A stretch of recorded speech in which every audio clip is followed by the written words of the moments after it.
ড্রোনে লাগানো হয়েছে স্পিকার, সেই স্পিকারে উচ্চ শব্দে বাজানো হচ্ছে কুকুরের ডাক।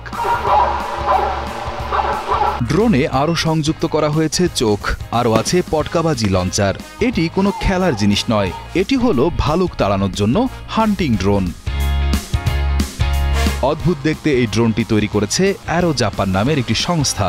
হিদার ফ্রুটস পার্ক পুরো উঁচি অর্চার্ডে এটি ওড়ানো হচ্ছে, কারণ এই বাগানে ইদানিং প্রায়ই ভাল্লুকের আনাগোনা দেখা যাচ্ছে।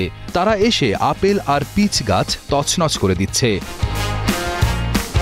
ড্রোনটি উড়তে উড়তে বিশাল মাইকে জোরে জোরে কুকুরের ডাকার আওয়াজ ছাড়তে শুরু করে এবং ভালুকদের আরও ভয় দেখানোর জন্য পটকাও ছুঁড়ে মারে এটি। গিফু প্রিফেকচারের পরিবেশ বিষয়ক বিভাগের কর্মকর্তা নাওফুমি ইয়োশিকাওয়া জানান, এই বছর ভালুকের উৎপাত অনেক বেড়ে গেছে। গত বছরের তুলনায় এবছর শরৎকালে হিদা শহরে ভাল্লুক দেখার ঘটনা প্রায় ৮ গুণ বেড়ে গেছে। তাই এই ড্রোনটি ব্যবহার করা হয়েছে খুব দ্রুত ভাল্লুক তাড়ানোর জন্য। জাপানে ভালুকের আক্রমণের ঘটনা বেড়ে যাওয়ায় পরিস্থিতি বেশ গুরুতর।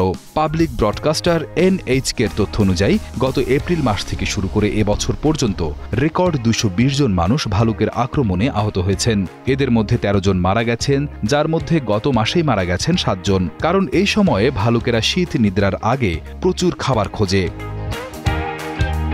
এশিয়াটিক ব্ল্যাক বেয়ার বা এশীয় কালো ভালুক বিশ্বজুড়ে বিপন্ন প্রজাতির তালিকায় থাকলেও জাপানে এদের সংখ্যা 2012 সাল থেকে প্রায় 3 গুণ বেড়েছে। এর কারণ হল শিকার কমে যাওয়া।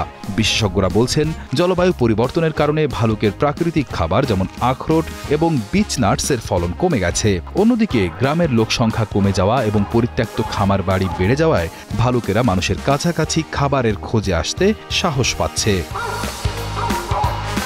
পরিস্থিতি এতটাই খারাপ হয়েছে যে দেশের উত্তর অংশে ভালুক নিধন করতে কর্তৃপক্ষকে সাহায্য করার জন্য জাপান সরকার এই মাসের শুরুতে